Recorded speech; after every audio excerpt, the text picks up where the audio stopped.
नमस्कार दोस्तों, मैं अभिषेक आनंद आप सबों का यूट्यूब चैनल पे स्वागत है।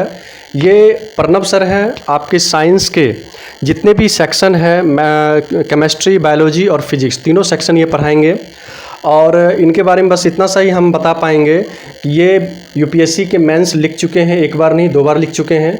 लेकिन अपने स्तर से ये हमेशा कोशिश करेंगे कि आपको उतना कंटेंट उतना बढ़िया दिया जाए कि आपके बीपीएससी के लिए काम आ जाए। रही बात कि 67वीं का एग्ज़ाम होने वाला है, लेकिन हम लोगों का जो नेक्स्ट प्लानिंग होगा वो 68वीं के लिए होगा। इसके लिए हम धीरे धीरे टीचर्स को जोड़ रहे हैं। बस आप यूट्यूब पे बने रहिए, जो भी वीडियोस डाला जा रहा है उसको आप देखते रहिए। हम पहले से मैथ्स का वीडियो लगभग 15 वीडियो डाल चुके हैं, आप वहाँ से भी मैथ्स का अच्छे से तैयारी कर सकते हैं। ठीक है, तो अभी आपका शायद फिजिक्स का ये प्रीवियस ईयर्स क्वेश्चंस होगा, सारा क्वेश्चंस आपका डे बाय डे करके करवा दिया जाएगा। आप उसके लिए निश्चिंत रहिए। साइंस का तो ज़रूर हो जाएगा, आपके एग्ज़ाम से पहले साइंस का पूरा करवा देंगे। बाद बाकी 68वीं के लिए हम लोग नए सिरे से लगेंगे और देखते हैं कब वैकेंसी देगी, कब उसका एग्ज़ाम का डेट होगा। चलिए, thank you so much. Thank you, sir. So, hello all dear aspirants. So, I am Pranav Singh. So, I welcome you all in this video. So, basically, the date for BPSC PT 67 has been announced. That's most probable date is 21st of the September. And we all know that for prelims of any state PCS, general science is the most important section. And here I am going to do the previous year questions of BPSC 67. So we will do it by section. So first section is units and measurement. So let's begin. So the medium of the video will be bilingual, so please cooperate. So basically पहला question है, in the following which of the fundamental physical quantity, which is the fundamental physical quantity. तो force है, velocity है, electric current है और work है। तो basically physical quantity होता क्या है?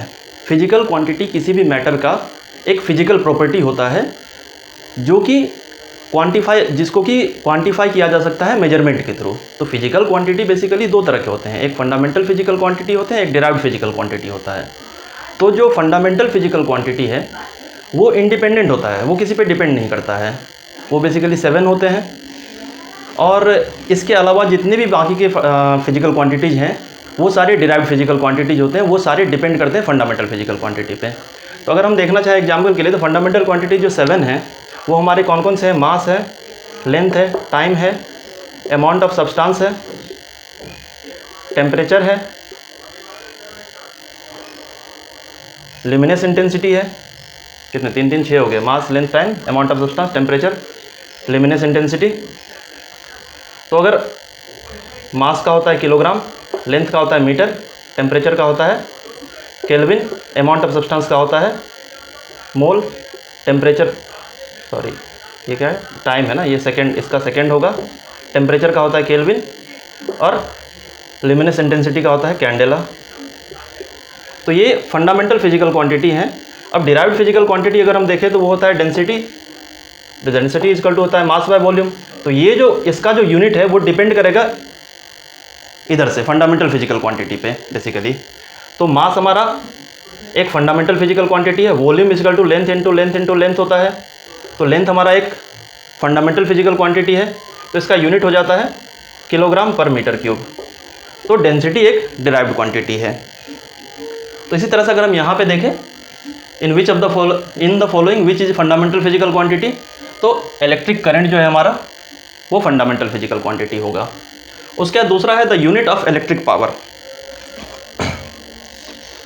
The unit of electric power, तो यूनिट ऑफ इलेक्ट्रिक पावर क्या होगा? एम्पियर होगा, वोल्ट होगा, कूलम होगा या फिर वाट होगा। तो बेसिकली इलेक्ट्रिक पावर होता क्या है? तो इलेक्ट्रिक पावर होता है rate of electrical energy, rate of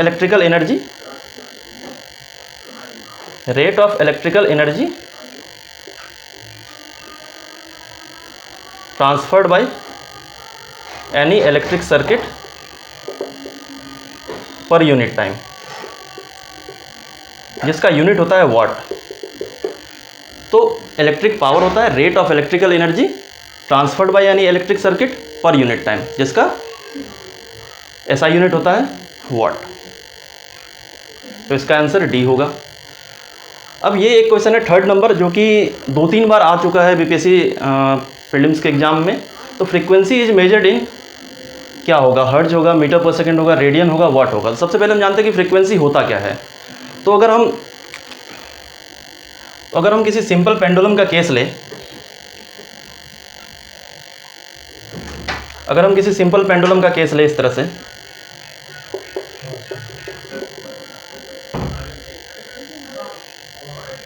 तो ये लेंथ ऑफ द पेंडुलम है, इसे बॉब बोलते हैं। तो अगर ये ऑसिलेट कर रहा है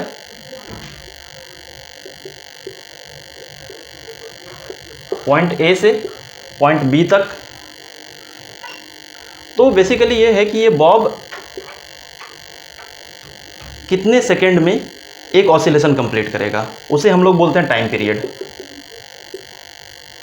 कि कितने सेकंड में एक पूरा ऑसिलेशन कंप्लीट करेगा। यानी कि ये यहाँ से यहाँ तक आएगा और वहाँ से वापस वहाँ तक जाएगा, अपने मीन पोजीशन से लेके एक्सट्रीम पोजीशन, दोनों एक्सट्रीम पोजीशन तक कितना देर में कवर करेगा, इसे हम लोग बोलते हैं टाइम पीरियड। अब फ्रीक्वेंसी किसे कहते हैं? तो फ्रीक्वेंसी कहते हैं कि एक सेकेंड में वो कितना ऑसिलेशन कंप्लीट करता है। तो एक सेकेंड में मोस्ट प्रोबेबली हो सकता है कि वो यहाँ से आए और यहीं तक रुक जाए, तो वो उसका फ्रीक्वेंसी हो सकता है। या फिर एक सेकेंड में वो यहाँ से चले और यहाँ तक आके रुके, पूरा ऑसिलेशन कंप्लीट ना करे, सिर्फ हाफ ऑसिलेशन कंप्लीट करें, तो वो उसका फ्रीक्वेंसी होता है। तो फ्रीक्वेंसी बेसिकली होता है ऑसिलेशन पर सेकेंड, यानी कि एक सेकेंड में कितना ऑसिलेशन कंप्लीट करते हैं। तो उसको मेजर करते हैं हम लोग हर्ट्ज में। सेम क्वेश्चन इसके नेक्स्ट ईयर वाले एग्जाम में आया था, जिसमें कि पूछा गया था कि हर्ट्ज किस चीज़ के लिए मेजर किया जाता है। हर्ट्ज जो है यूनिट जो है, हर्ट्ज यूनिट जो है वो किस चीज़ को मेजर करने के लिए यूज़ किया जाता है। तो उसका आंसर फ्रीक्वेंसी होगा। अब ohm metre, ohm metre is unit of resistance, conductance, resistivity, charge. तो रेजिस्टेंस क्या होता है? तो रेजिस्टेंस का यूनिट होता है ओम, रेजिस्टेंस का यूनिट होता है ओम। कंडक्टेंस जो है, कंडक्टेंस होता है इनवर्स ऑफ रेजिस्टेंस। और चार्ज जो होता है वो नंबर ऑफ इलेक्ट्रॉन्स या प्रोटॉन्स होते हैं। और रेजिस्टिविटी क्या होता है? रेजिस्टिविटी होता है कि अगर कोई वायर है तो वायर किसी न किसी मटेरियल से बना हुआ रहेगा, वायर किसी न किसी मटेरियल से बना हुआ रहेगा। अब ये जो रेजिस्टिविटी है, रेजिस्टिविटी प्रॉपर्टी होता है इस मटेरियल का, जिस मटेरियल से वायर बना हुआ है उसका प्रॉपर्टी होता है कि इस मटेरियल का वो कौन सा, मतलब इस मटेरियल का वो प्रॉपर्टी जो कि चार्ज के फ्लो को कितने बेहतर तरीके से, कितने स्ट्रांगली अपोज कर सकता है, उसको हम लोग रेजिस्टिविटी बोलते हैं। तो रेजिस्टिविटी डिपेंड करती है वायर के लेंथ पे, रेजिस्टेंस पे और इसके क्रॉस सेक्शन एरिया पे। तो बेसिकली रेजिस्टिविटी को हम लोग रॉ से डिनोट करते हैं। रेजिस्टिविटी होता है resistance into cross section area upon length. तो इसको अगर हम देखें तो रेजिस्टेंस का होता है ओम, क्रॉस सेक्शन एरिया का होगा मीटर स्क्वायर, लेंथ का होगा मीटर। तो इसका हम लोग को यूनिट आता है ओम मीटर। कौन सा क्वेश्चन था?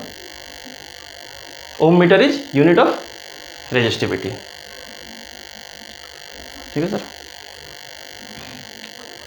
अब light year is the unit of energy intensity as distance. तो बेसिकली लाइट ईयर होता है कि जो हमारा लाइट है वो एक साल में कितना डिस्टेंस ट्रैवल करता है।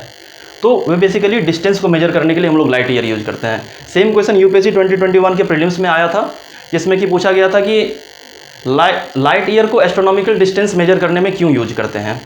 तो क्योंकि लाइट जो है बेसिकली ये वैक्यूम में भी सेम स्पीड से ट्रैवल कर सकता है, ये हमेशा कांस्टेंट होता है। तो इसलिए हम लोग एस्ट्रोनॉमिकल डिस्टेंस, स्पेस में क्या है, स्पेस में वैक्यूम है, तो ये वैक्यूम में भी कांस्टेंट होता है, इवन ग्रेविटेशन से भी इफेक्ट नहीं पड़ता है इसके स्पीड पे। तो इसलिए हम लोग लाइट ईयर यूज करते हैं डिस्टेंस को मेजर करने के लिए, एस्ट्रोनॉमिकल डिस्टेंस को मेजर करने के लिए। अब angstrom is the unit of, तो एंगस्ट्रॉम किसका यूनिट होगा? वेवलेंथ का होगा, एनर्जी का होगा, फ्रीक्वेंसी का होगा या वेलोसिटी का होगा?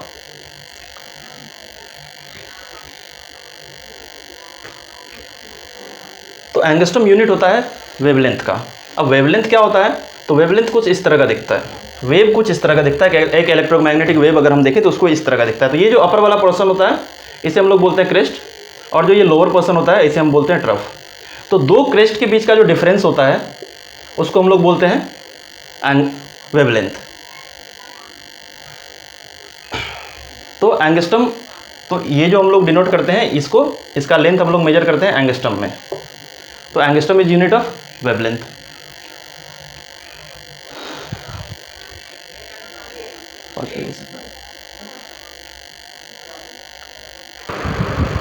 तो हमारा नेक्स्ट क्वेश्चन है 7th number, 1 micron is equal to, 1 micron कितना होता है? तो बेसिकली 1 माइक्रोन जो है वो होता है 10⁻⁻6 मीटर।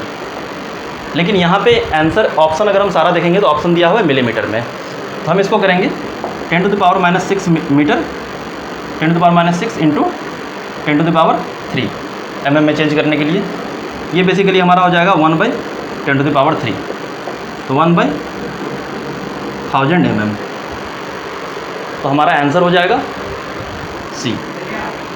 अब 1 picogram is equal to, 1 picogram कितना होता है?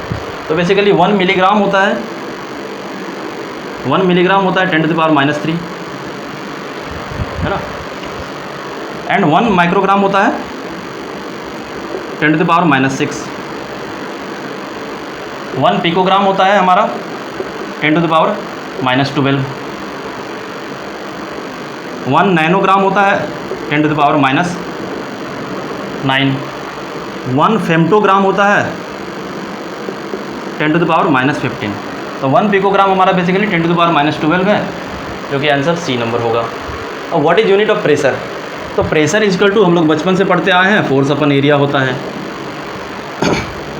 Pressure equal to force upon area होता है। तो फोर्स का ऐसा यूनिट होता है न्यूटन, एरिया का होता है मीटर स्क्वायर। तो प्रेशर का ऐसा यूनिट हो जाएगा न्यूटन स्क्वायर मीटर। 10 नंबर है, which of the following quantities does not have unit? Stress, force, strain, pressure. तो अगर हम स्ट्रेस को देखें तो स्ट्रेस को हम लोग बेसिकली सिग्मा से डिनोट करते हैं। तो ये होता है फोर्स अपन एरिया।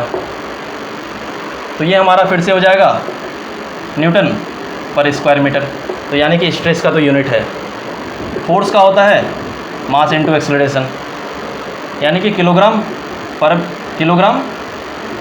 मीटर पर सेकेंड स्क्वायर, इसका भी यूनिट होता है।